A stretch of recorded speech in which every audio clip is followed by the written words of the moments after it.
Olá, bom dia, ou boa tarde, ou boa noite, salve, salve. A nossa aula hoje é sobre a conservação da energia mecânica. Então, vamos revisar um pouquinho o que é a energia mecânica, ou a conservação da energia mecânica. Lembrando que a energia mecânica é a soma da energia cinética, aquela que tem o movimento, o corpo que tem o movimento, e com a energia potencial. Então, a conservação da energia mecânica é uma das leis da mecânica que decorrem do princípio da conservação da energia. De acordo com a lei da conservação da energia mecânica, quando nenhuma força dissipativa atua sobre um corpo, quer dizer, as forças que se perdem, né? Toda a sua energia relativa ao movimento é mantida constante. Isso equivale a dizer que a energia cinética e a energia potencial do corpo nunca mudam. A compreensão da lei da conservação da energia mecânica é imprescindível para a resolução de um grande número de situações da física, que se aproximam de situações ideais. Por isso, é um dos assuntos mais cobrados no âmbito da mecânica nas provas do Enem. Eles adoram fazer perguntas sobre a conservação da energia. Então, a conservação da energia mecânica afirma que toda energia relacionada ao movimento de um corpo é mantida constante quando não atuam sobre ele quaisquer forças dissipativas, tais como as forças de atrito e de arraste. Então, quando dizemos que a energia mecânica é conservada, isso significa que a soma da energia cinética com a energia potencial é igual em todos os instantes e em qualquer posição. Em outras palavras, nenhuma porção da energia mecânica de um sistema é transformada em outras formas de energia, como, por exemplo, a energia térmica. Então, diante do exposto, de acordo com a lei da conservação da energia mecânica, em um sistema não dissipativo, podemos afirmar que as energias mecânicas em duas posições distintas são iguais. Então, a gente pode dizer que a energia cinética inicial mais a energia cinética mais a energia potencial inicial vai ser igual à energia cinética final mais a energia potencial final. Então, para que possamos compreender melhor o conceito da conservação da energia mecânica, é necessário saber o que é energia cinética e o que é energia potencial. Então, lembrando que a energia cinética é a energia contida em qualquer corpo que apresente uma quantidade de movimento não nula. Isso é, desde que um corpo tenha massa e velocidade, ele será dotado de uma determinada quantidade de energia cinética. A energia cinética é uma grandeza escalar, cuja unidade, de acordo com o Sistema Internacional de Unidades, é o Joule. E a fórmula da energia cinética afirma que essa energia é igual ao produto entre a massa e o quadrado da velocidade divididos por 2. Então, a energia cinética é igual a massa vezes velocidade ao quadrado divididos por 2. Aqui a gente tem um exemplo de um carro subindo, né? Então, se ele está aqui em movimento, ele tem uma energia cinética acumulada. À medida que ele vai chegando no topo, a energia cinética vai diminuindo e a energia potencial, que é aquela que fica acumulada a uma determinada altura, né? Quando um corpo está a uma determinada altura, vai aumentando. Então, a energia mecânica, que é a soma das duas, vai ser igual em todos esses pontos, tá? Enquanto na subida aqui a energia cinética vai diminuindo e a energia potencial gravitacional aumentando, aqui vai ser o contrário, que a distância, a altura, melhor dizendo, vai diminuindo também. Então, de acordo com a conservação da energia, a energia mecânica do carro na figura é constante em todos os pontos. E a energia potencial, então, é uma forma de energia que pode ser armazenada e que depende diretamente da posição em que um corpo se encontra em relação a algum campo de força, tais como o campo gravitacional, o campo elétrico e o campo magnético. Então, a energia potencial só pode ser acumulada em um corpo quando estiver sujeito à ação de uma força conservativa, isso é, uma força que aplica sempre a mesma quantidade de energia a um corpo, independentemente do caminho percorrido. Então, o exemplo de força conservativa é a força-peso. Se um corpo for elevado contra a ação da força-peso a partir do chão até uma certa altura, independentemente da trajetória percorrida por esse corpo, o ganho de energia potencial dependerá exclusivamente da diferença entre as duas alturas. Então, a força potencial gravitacional sempre vai depender da altura.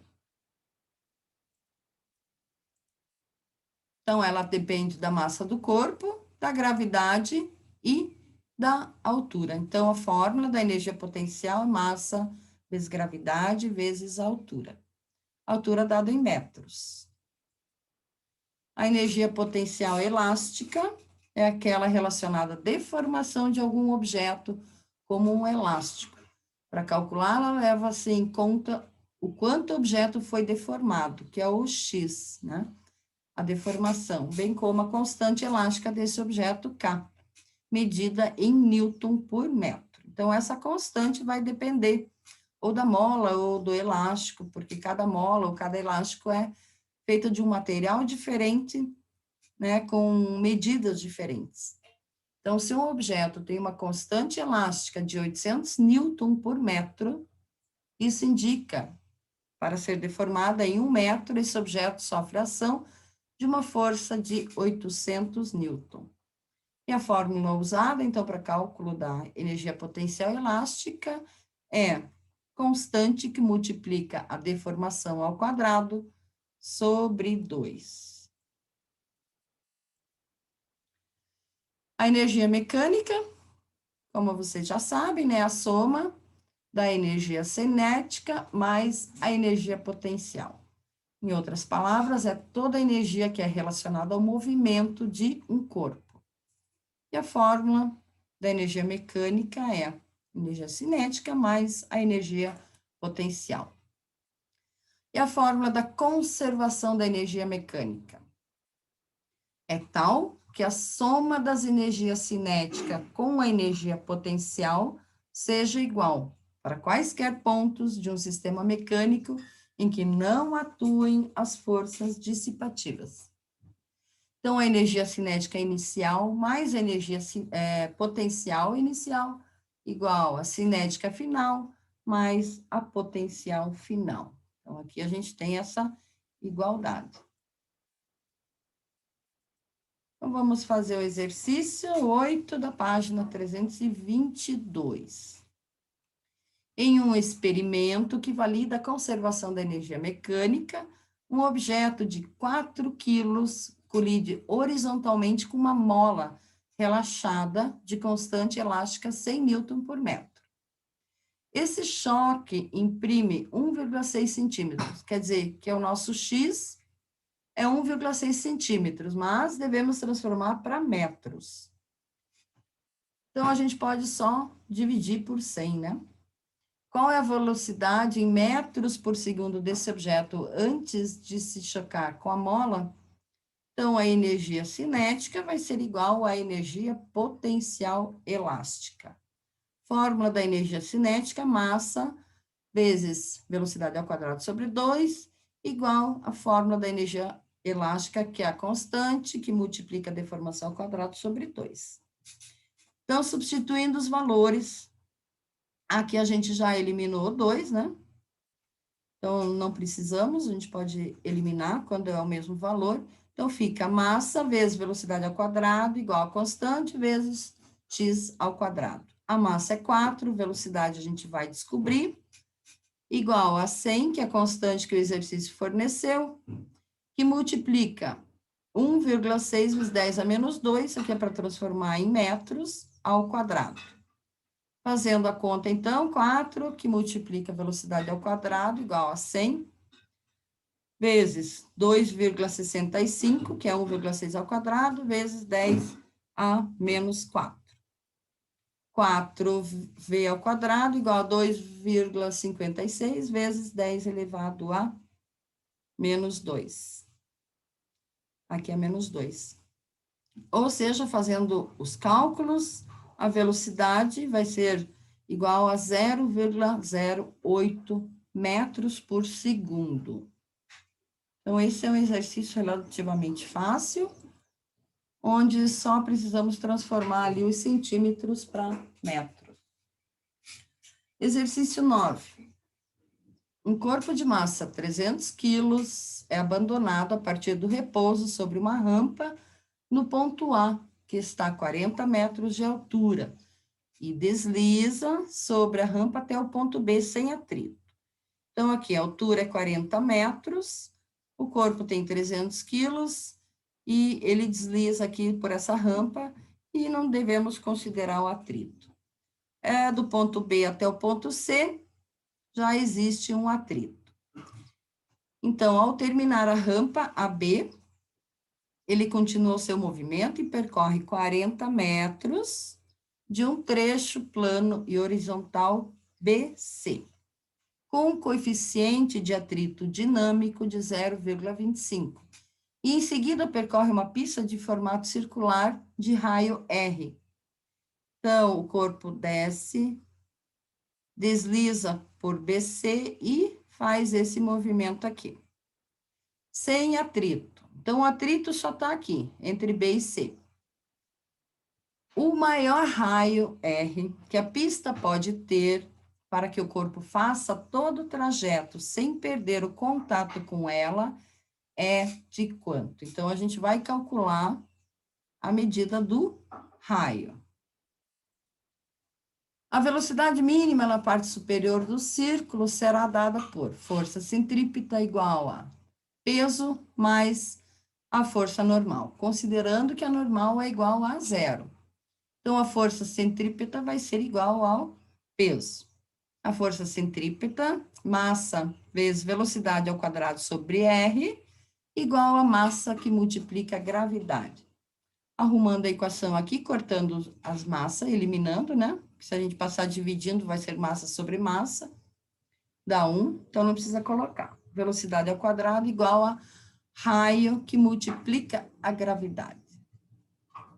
Nesse ponto, a energia potencial vale do H, altura, igual a 2 raios, né? Já que o raio é a metade da circunferência, então a altura vai ser 2R.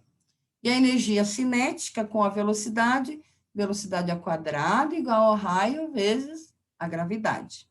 Agora devemos aplicar a lei da conservação da energia, segundo a qual energia inicial igual a trabalho, que multiplica o trabalho da força de atrito, igual a energia final. Energia inicial igual, substituindo, né, a massa vezes gravidade vezes a altura. O trabalho vai ser igual a massa vezes gravidade vezes o coeficiente de atrito. Então, a energia final vai ser massa vezes velocidade ao quadrado, divididos por 2 mais massa vezes gravidade vezes a altura, que é a dedução de fórmula, né? Continuando mais um pouco dedução de fórmula, a massa vezes gravidade vezes a altura menos massa vezes gravidade vezes o coeficiente de atrito multiplicado pela distância, que é a distância ali de 40 metros, essa aqui. Igual a massa vezes velocidade ao quadrado, divididos por 2, mais massa vezes gravidade, vezes 2R. Eliminando as massas, a gente vai ter gravidade pela altura, menos gravidade pelo coeficiente, pelo deslocamento, igual velocidade ao quadrado, dividido por 2, mais gravidade por 2R.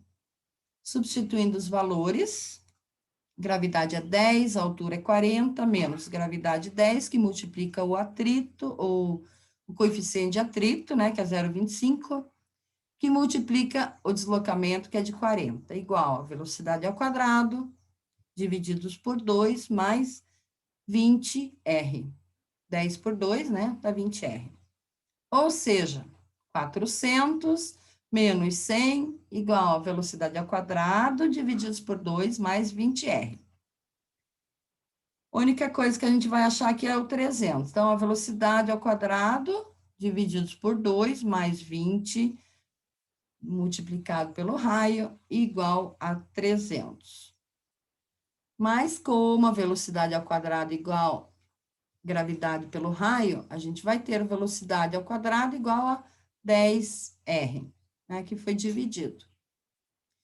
Então, 10R divididos por 2, mais 20R igual a 300.